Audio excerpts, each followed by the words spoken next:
Joan was born in the small village of Domremy, France.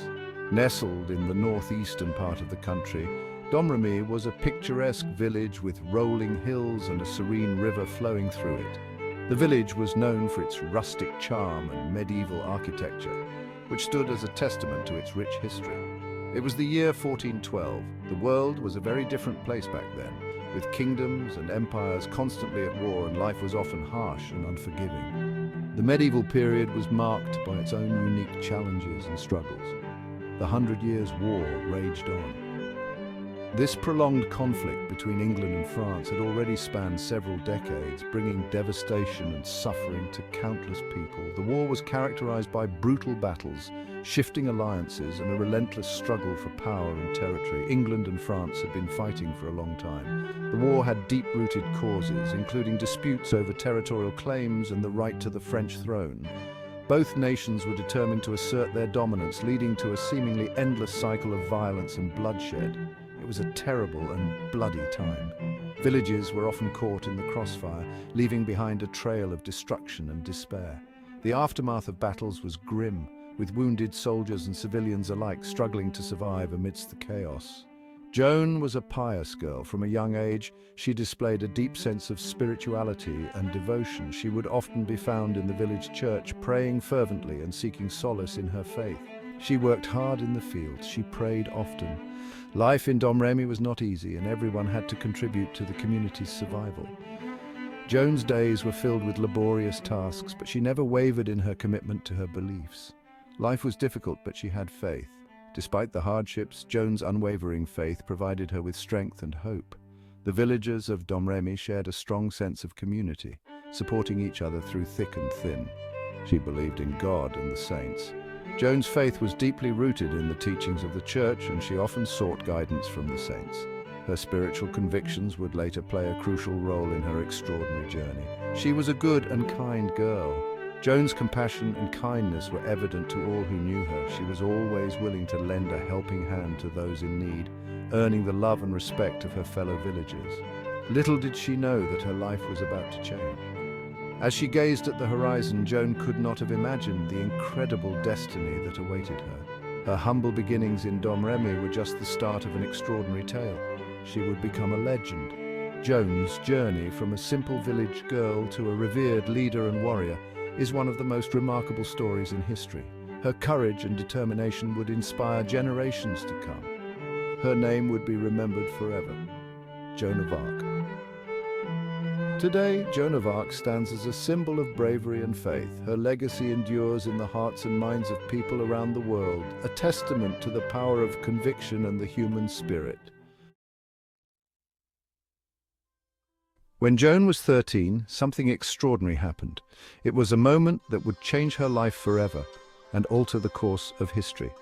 She began to hear voices, not just any voices, but divine messages that seemed to come from the heavens themselves. The voices were powerful and clear, resonating with a sense of purpose and urgency that she could not ignore. They told her that she was chosen by God. She had a mission, a divine calling that was both daunting and inspiring. She had to save France, a country torn apart by war and strife. The voices gave her a sense of direction and a clear objective. The voices belonged to St. Michael, St. Catherine, and St. Margaret, revered saints who guided her with their wisdom and strength. They told Joan to go to Chinon, a place where her destiny awaited. It was a journey filled with uncertainty and danger. The Dauphin, the uncrowned King Charles VII, was there. He needed her help to reclaim his throne and restore peace to the land. They instructed her to convince him of her divine mission, to make him believe in the voices she heard and the purpose she carried. Joan was afraid, but she was also determined. The weight of her mission was heavy, but her faith was unshakable. She knew what she had to do. With every step she took, she moved closer to fulfilling her destiny, guided by the voices of the saints. Joan traveled across dangerous territory disguised as a man. She journeyed for 11 days, reaching Chinon with unwavering resolve. Her faith was her shield. Her courage was her sword. Upon meeting Charles, Joan impressed him with her conviction. She convinced him of the legitimacy of his claim to the throne. More importantly, she ignited a spark of hope in the disheartened Dauphin. She was ready to lead France to victory. The siege of Orléans was a turning point in the Hundred Years' War. The English army had surrounded the city. Orléans was about to fall. The fate of France hung in the balance. Joan, with her unwavering faith, rallied the French troops. She led them into battle with incredible courage. She was wounded, but she did not give up. She inspired the French army to fight like never before. They broke the siege. It was a miraculous victory. Section 5. The King's Coronation. With the victory at Orléans, Joan had proven her divine calling. Charles VII, convinced of her divine support, was crowned King of France in the city of Rheims. It was a glorious ceremony. Joan stood proudly by his side. The people cheered. They called her the Maid of Orléans. She had become a national heroine. She had saved France from the brink of defeat. Section 6. Betrayal and Capture. Joan continued to fight for France, but her victories were short-lived. During the Battle of Compiègne, she was captured by the Burgundians. They were allies of the English. They saw Joan as a threat. The Burgundians did not treat Joan well. They saw her as a valuable prisoner. They sold her to the English. The English were afraid of Joan. They knew how dangerous she was. Section 7. Trial by Fire. The English decided to put Joan on trial. They accused her of heresy and witchcraft. They wanted to discredit her. They wanted to destroy her reputation. The trial was a farce. The judges were biased against Joan. They did not give her a fair chance to defend herself. They twisted her words. They used her faith against her. They wanted to break her spirit. Section 8. A Martyr's Fate. Despite the accusations and the intimidation, Joan remained steadfast in her faith. She proclaimed her innocence. She said that her voices were real. She said that she acted on God's will, but the court did not listen. They found her guilty. They sentenced her to death. On May 30th, 1431, Joan of Arc was burned at the stake in the marketplace of Rouen. She was only 19 years old. Section 9. Joan's Legacy. Joan of Arc's story is a testament to the power of faith and courage.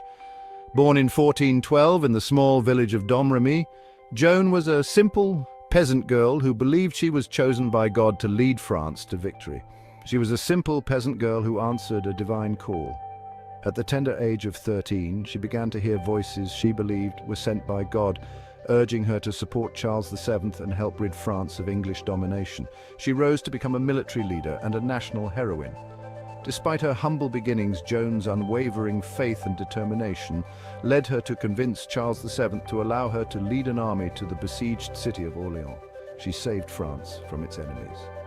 Under her leadership, the French army achieved a momentous victory at Orléans, which marked a turning point in the Hundred Years' War and boosted the morale of the French people. Joan was a martyr for her faith. Captured by the Burgundians and sold to the English, she was put on trial for charges including heresy and witchcraft. Despite her eloquent defense, she was condemned and burned at the stake in 1431. She was later declared a saint by the Catholic Church.